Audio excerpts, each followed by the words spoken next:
धरा, रणबांकुरों की धरा और वीरों की धरती झुंझुनू शहादत की। कहाँ वो वीर, कहाँ गए वीर?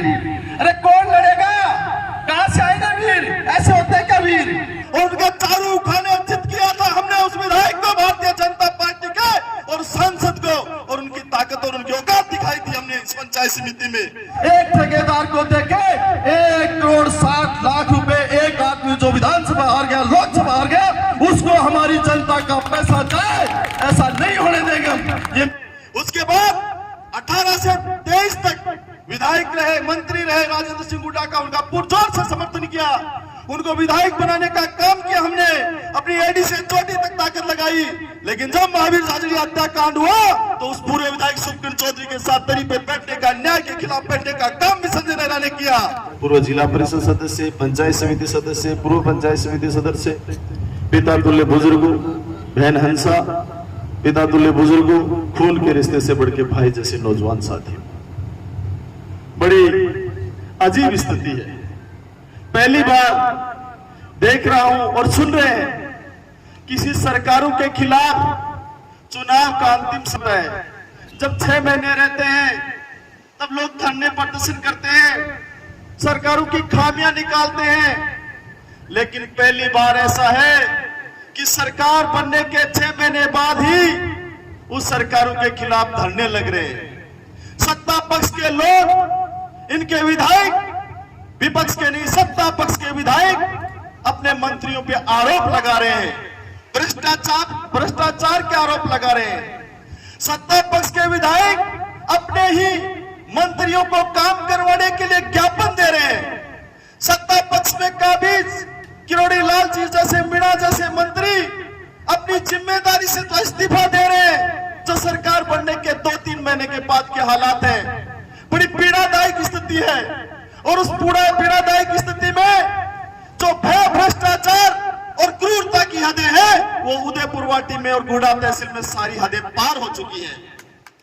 मैं आपको बताऊं, सबको खुले शब्दों में कहूं कि यहां संजय नेहरा इस मंच पे आया है तो भगवान राम जी सैनी का या कांग्रेस का कोई समर्थक नहीं है।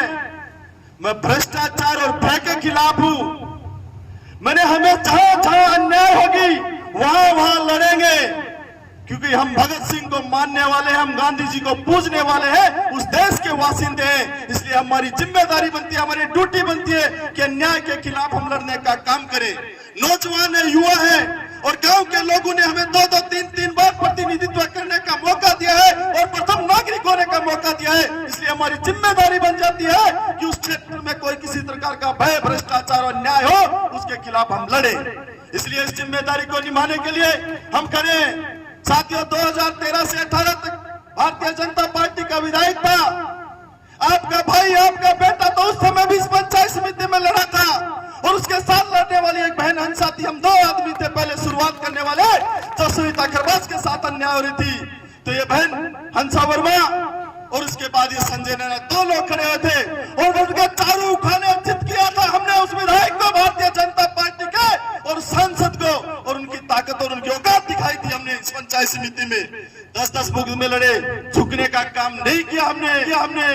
उसके बाद 18 से 23 तक विधायक रहे, मंत्री रहे राजेंद्र सिंह हुड्डा का, उनका पुरजोर से समर्थन किया, उनको विधायक बनाने का काम किया हमने, अपनी एडी से चोटी तक ताकत लगाई। लेकिन जब महावीर झाझड़ी हत्याकांड हुआ तो उस पूरे विधायक सुखकिरण चौधरी के साथ दरी पे बैठने का, न्याय के खिलाफ बैठने का काम भी संजय नेहरा ने किया।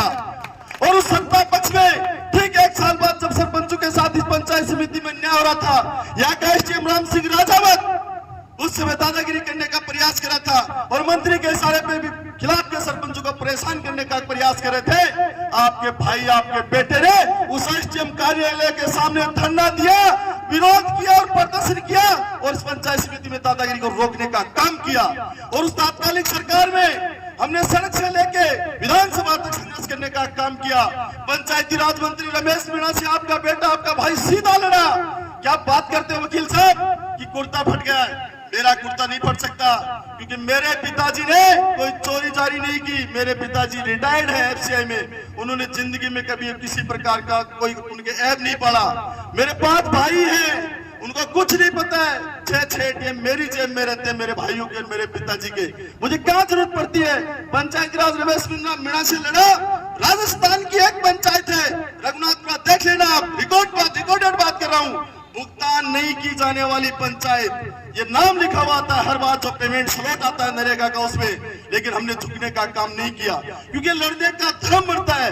और आज जिस तरह के हालात है इस उदयपुरवाटी में कि एक आदमी पंचायत समिति में, मैं ही दावे से कह रहा हूं, इस प्रधान को नहीं पता है, प्रधान को नहीं पता है, प्रधान को नहीं पता है कि क्या हो रहा है क्या नहीं हो रहा है। किसी तीसरे आदमी ने एक व्यवस्था खड़ी कर रखी है यहाँ, और हम उस व्यवस्था के पूरी तरह से खिलाफ है। नहीं चाहिए बजट चाहिए होता तो हम लड़ते नहीं। पिछले 3 साल से पंचायत भुगतान नहीं की जाने वाली पंचायत का नाम लिखा हुआ था संजय नरेगा। बजट का डर लगता तो इस तरह का काम कर लेते। कमा के खाते हैं, ये राज की कोई नौकरी नहीं है सरपंच, ये सेवा का पद है, इसलिए हम सेवा करें, हमें क्यों परवाह करें। पैसे आएंगे काम करवा देंगे, नहीं आएंगे नहीं करेंगे, हमारा हम बेस्ट देने का प्रयास करेंगे। एक आदमी को यहाँ ठेकेदारी दे रखी है और उस आदमी ने नियमों की इतनी ताक झांक, मैं बताऊं आपको मीडिया के माध्यम से, कि एक बार में 181 का जो टेंडर होता है, पंचायत समिति हो, ग्राम पंचायत हो, जिला परिषद हो, त्रिराज्यीय पंचायती राज व्यवस्था में एक प्रकार के कामों का एक वित्तीय वर्ष में एक ही टेंडर करा सकती है 181 का।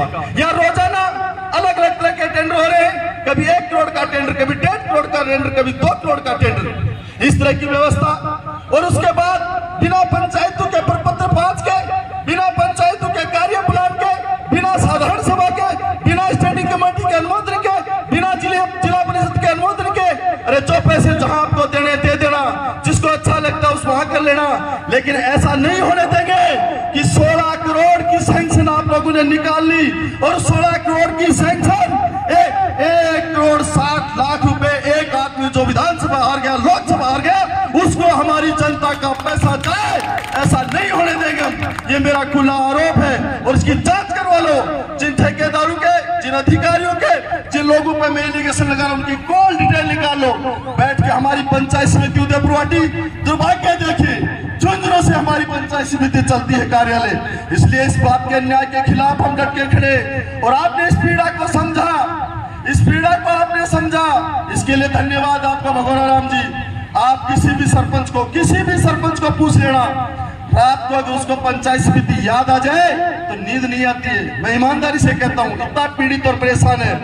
कल से लोगों को, परसों से लोगों को धमकाया जा रहा है, डराया जा रहा है, हम आपकी जांचें करवा देंगे और करवा देंगे। अरे मैं उन सरपंचों से पूछना चाहता हूँ, आपने कोई चोरी की है, कोई क्या किया है? नियम से काम किया, आप गांव के प्रथम नागरिक हो, आपके वहाँ ग्राम विकास अधिकारी है, यहाँ विकास अधिकारी है, आइए ने चाहिए ने, उनकी ड्यूटी बढ़ती है, लापरवाही कर उनका काम करने की उनकी जिम्मेदारी है। आप अपने कार्यालय के अध्यक्ष हैं, डरते क्यों? बड़ी अजीब गरीब स्थिति है।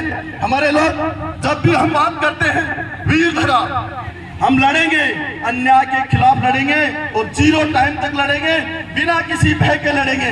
कोई जमीनों पे कब्जा कर रहा है, कोई अवैध कर रहा है। और एक बड़े अचंभे की बात, पिछले इस समय भी 1 साल हो गया था सरकार को, लगभग 1-1.5 साल। उस समय पत्रिका और भास्कर भरे हुए आए थे, बागोली, कैरोट, पचलगी, पापड़ा में लोहे का, आयरन की तस्करी का अवैध खनन बिना लीज के। बड़ी अचंभे की बात है, वो लोग चिल्लाते थे, आज उनकी पार्टी सत्ता सरकार है। आज के अखबार में भी वो लाइनें भरी हुई है कि पापड़ा, पचलगी, कैरोट में जो लोहे का अवैध खनन हो रहा है बिना लीज के, और उसी तर्ज पे परिवहन हो रहा है।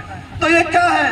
मुझे तो लगता है वही राम है, वही रावण है, मुझे लगता है वही सीता है। अरे कपड़े बदल के रोल कर रहे हैं, दूसरा पर्दे के पीछे कोई और खड़ा है, सामने कोई और है, वरना वही चीजें, वही पुनरावृत्ति।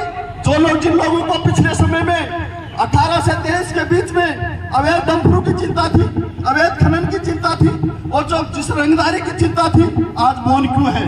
आज मौन क्यों है? जनता त्राइमा कर रही है, वो बोल क्यों नहीं रहे हैं?